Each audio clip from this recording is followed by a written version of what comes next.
got Hugh Marquis with us today. Hugh, how are you? I'm doing really well, Phil. Thanks for having me. Very good. SAMP Community Week has been going really well. We've had a number of guest speakers join us, so it's really good to have you involved, mate. I'm looking forward to hearing a bit of your story today.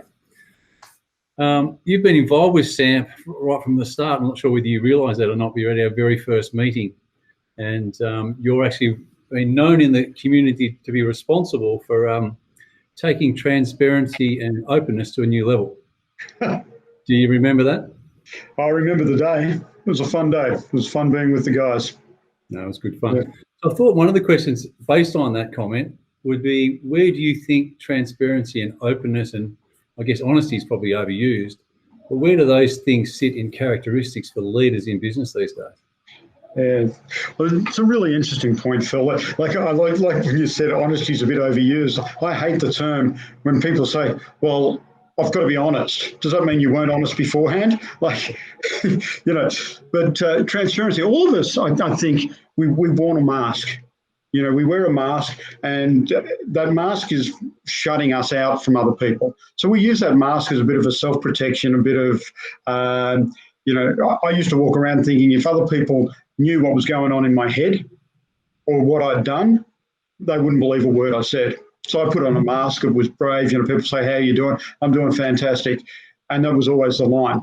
But I think those times have gone, and it's time now that we get back to being transparent, being honest, being vulnerable, being open with both our feelings, our emotions, and being able to talk about things. Because we all go through stuff. We all go through pain, especially this sort of season now. There are things that aren't going well, and we need to be able to let down that false facade and actually build real relationships, real friendships, where people can speak into each other's world and add value to each other. So I think, like never before, having transparency, vulnerability, integrity, those things are key for leaders. Yeah, it's interesting to say we wear a mask. I think you're right. We tend to wear that mask. Everyone else sees behind the mask when you can get closer to those people anyway, or us. I think sometimes the mask is just there for us to think we're actually hiding it from everybody else. I like what you're being vulnerable. It's a bit with that humility space as well. It's amazing how much more trust you develop with your staff, friends, colleagues, just by being open and vulnerable. Yeah. Look, we all make, and I think we all know that we all make mistakes. But being able to talk about those mistakes and what we've learned from it, because you'd be lying if you said you got it right all of the time. But we make mistakes, we muck up, and being vulnerable about those things, I think it just helps us be better human beings. Yeah. I think it brings the character of the individuals as well. Yeah. You get to know them deeper. I know you've written a book recently. It's been launched for a little while and seems to be doing well. Do you want to tell me what that's called? Yeah, the book's a very Australian term. It's called Take Your Framework and Stick It Up Your Pipeline. And the subtitle of the book is Finding a New Normal for Business, which was really interesting given the time that we're in. But I guess that I was sick of sales meetings and going into sales meetings and saying, and having these words that sounded a bit like bingo. Well, have you got your pipeline? Have you got your sales targets? Have you got this? Have you got that? And you could just tick them off and go, bingo, got it, done, finished for the week. And I thought, no, we've got to have a better way of doing things. My experience with business was that most business was built around greed, fear, and corruption. We were self-serving, looking after our self-interest. And I think that we can do it better. I think we can do it by being caring, sharing, and helping everybody prosper. So, it's a good segue to lead into the next question. Now, there's a great piece in your book that talks about completing, not competing. Do you want to unpack that? Yeah, look, it was just one of those things that I looked at, that if we're out there and you hear people talking in business and talking about other businesses, they're not very good, they're not doing this, they're not doing that. Look, really, do we need is it such a limited economy that we can't help people succeed? And that word about completing rather than competing, there will always be competition, but you don't have to put your competition down.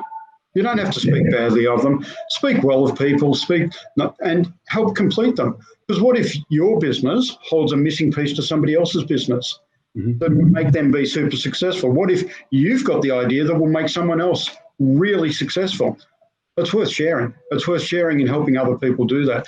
So to me, rather than competing, which is driven again by that greed sort of factor of being self-interest, to completing, that comes to that caring and sharing and a different sort of economy, a different economic model that allows everybody to rise. Have you got some examples where you've seen that actually happen or play out, or stuff you've been involved with where you've seen it work? Yeah, look, one of our own companies, we've got a company called Network Neighbourhood, a tech company servicing the school business. We were the largest in the state, and there were other players around. They didn't have the resources that we did.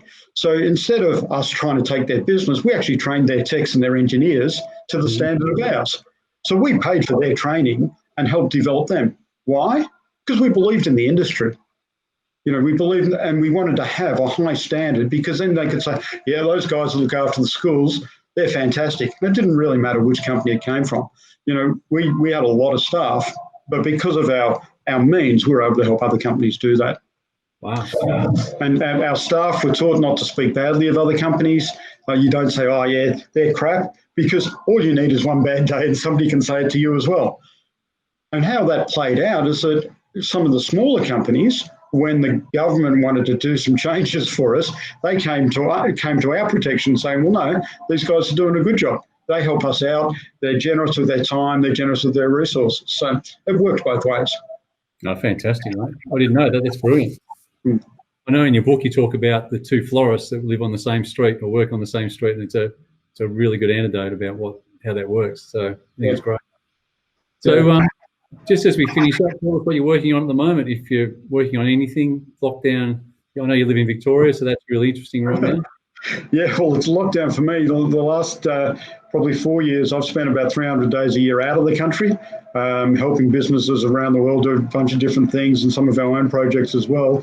So this is more time at home than I've had in a long time. So, I've got a few renovations done, got some bathrooms done, and, my garden that I neglected for a long period of time, I'm getting that back up to date. But, we're also developing some online training and other material that we can help businesses with in an online manner, and helping prepare them now for when everything opens up, because it will open up, but business will need to be done differently than what we've done it in the past.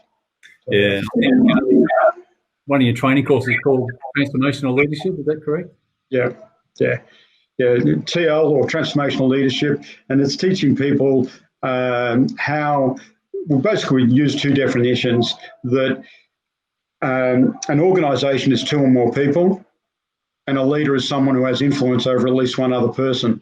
So by definition, we all become leaders, and we want to help people grow in their leadership skills, grow in their influence, whether it be up to a boss, to their subordinates, to their family, to lead well in all facets of community. Oh, fantastic. So look, if you're and you're happy to take questions from anyone in the SAMP community, we'll put your contact details up when we put this up online on the SAMP platform, and we might put up some links to your courses and your books as well, and just see if we can drive some interest.